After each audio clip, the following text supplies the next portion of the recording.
Markets just lost steam for the fourth consecutive day, but gold and silver seem to be doing something different.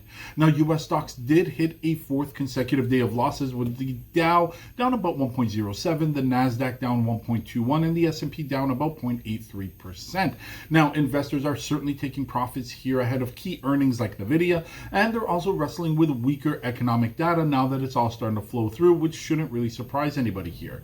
Now, amid the sell-off, metals, the U.S. dollar, and the 10-year yield here did hold up fairly well, with gold actually up about 64 basis points, settling at about 40.70. And even now in aftermarket, we are seeing some continued positivity for the metals.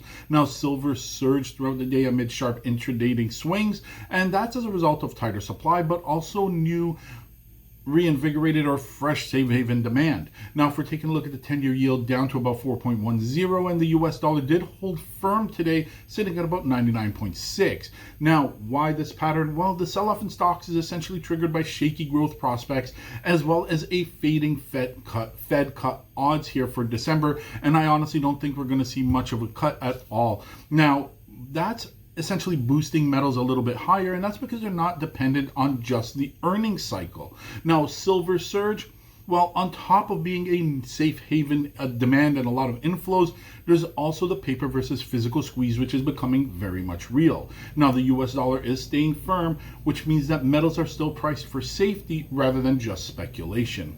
Now, if we're taking a look at crypto is creeping back very slightly. Bitcoin climbed about 1%, settling at about 92.5 after very much recent weakness.